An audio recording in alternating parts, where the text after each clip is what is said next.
इस तरीके से नाकाम कोशिश से हमले की जा रही है और ऐसे में यहां भारत चुकने वाला भी नहीं है और वो जवाब देने के लिए तैयार है, जवाब भारत दे भी रहा है। और इस बीच अमेरिका ने दोनों देशों से संयम बरतने की अपील की है और कहा है कि पाकिस्तान में गृह युद्ध जैसे हालात है। शहबाज सरकार के खिलाफ इमरान समर्थक उतर आए हैं, आधी रात सड़क पर उन्होंने प्रदर्शन किया। तो ये ऑपरेशन सिंदूर से जुड़ी हुई कुछ बड़ी बातें। जयशंकर की अब तक 10 देशों के विदेश मंत्रियों से बात भी हो चुकी है और इटली के विदेश मंत्री से भी जयशंकर की बात हुई है। जर्मनी, स्पेन, ईरान के भी विदेश मंत्रियों से लगातार एस जयशंकर बातचीत कर रहे हैं। अमेरिका के विदेश मंत्री से भी एस जयशंकर ने बातचीत की है। तो जयशंकर अब तक 10 देशों के विदेश मंत्रियों से बातचीत कर चुके हैं और आपको बता दें कि इस बीच जर्मनी, स्पेन, ईरान के भी विदेश मंत्रियों से एस जयशंकर ने बातचीत की है। तो अमेरिका के विदेश मंत्री से भी बात की है और 10 देशों के विदेश मंत्रियों से एस जयशंकर बात कर चुके हैं। इटली के भी विदेश मंत्री से बात कर चुके हैं। देखिए, इसी बीच आपको बड़ी जो बातें हैं वो बता रहे हैं।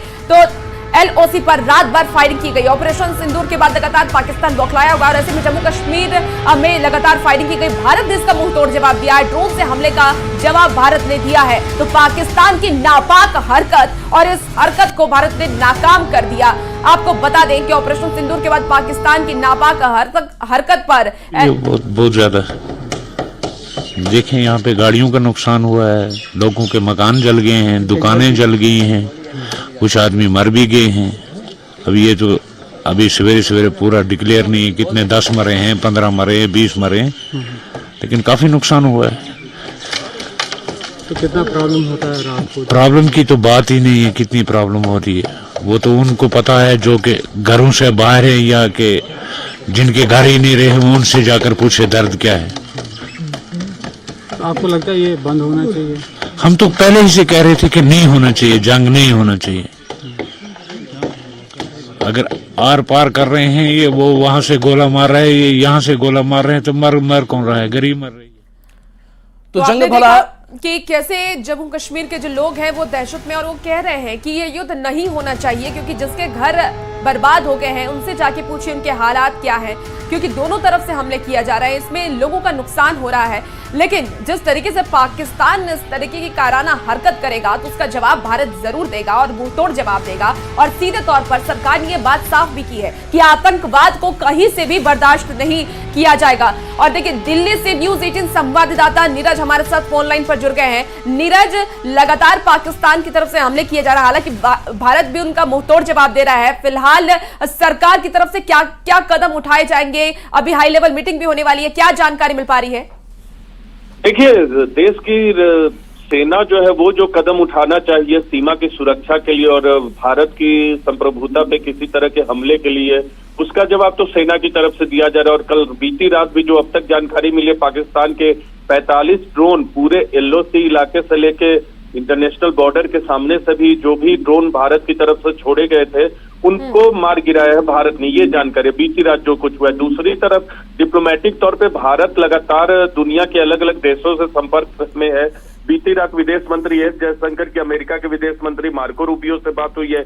EU में जो विदेश मामलों की प्रतिनिधि है उनसे बातचीत हुई है। इटली के विदेश मंत्री से बातचीत हुई। तो भारत लगातार डिप्लोमेटिक तौर पे भी अलग अलग देशों के संपर्क में। लेकिन सबसे अहम बात यह है कि भारत ने ये साफ कर दिया कि अगर पाकिस्तान एस्केलेशन बंद नहीं करता है तो मुंहतोड़ जवाब दिया जाएगा और वही जवाब दिया जा रहा है। इस्लामाबाद हो या पाकिस्तान के दूसरे शहरों, भारत की तरफ से इस तरह से अटैक किए जा रहे हैं, जवाबी अटैक किए जा रहे हैं, तो उससे अंदर असर हो रहा है। और भारत की तरफ से ये भी कह दिया गया, कल ही विदेश सचिव विक्रम मिस्री की बैठक थी, माफ कीजिएगा ब्रीफिंग थी, उसमें उन्होंने कहा कि जो एस्केलेशन की शुरुआत है वो 22 अप्रैल को तब हुई थी जब पहलगाम में हमला हुआ था।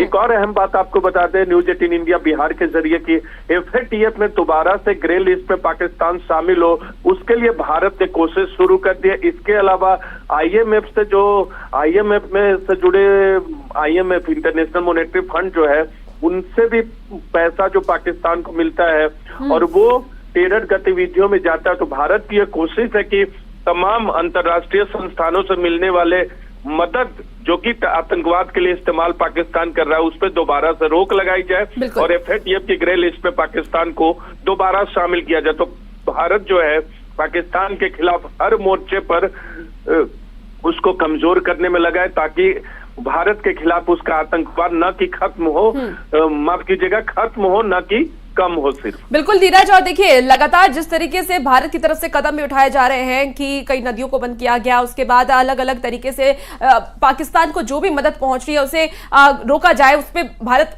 कड़ा एक्शन ले रहा है। लेकिन अलग अलग देशों की तरफ से भी ये रुख साफ हो गया कि वो पाकिस्तान के साथ है नहीं, क्योंकि आतंकवाद को कोई भी देश सपोर्ट नहीं करता, कोई भी देश सहयोग नहीं करता है। इजराइल ने भी कहा कि भारत को मदद करेगा, और अमेरिका की तरफ से भी कहा गया कि वो पाक के साथ नहीं है। ऐसे में अब आने वाले वक्त में और क्या होने वाला है, क्या कोई जानकारी अंदर खाने से मिल रही है? विदेश मंत्री लगातार बातचीत कर रहे अलग अलग विदेश मंत्रालयों के मंत्री से, तो क्या कुछ जानकारी मिल पा रही है कि अब आने वाले वक्त में क्या होगा?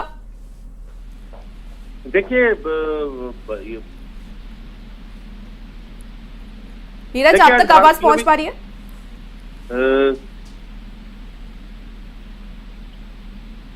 देखिए, तो नीरज तक हमारी आवाज नहीं पहुंच पा रही है, लेकिन आपको बता दें कि लगातार पाकिस्तान के जो नापाक हरकत है उसे भारत अब नाकाम करता हुआ नजर आ रहा है। और जो ड्रोन हमले रात भर किए गए हैं पाकिस्तान की तरफ से अलग अलग बॉर्डर वाले इलाकों में, भारतीय सेना ने उसका मुंहतोड़ जवाब दिया है और आगे भी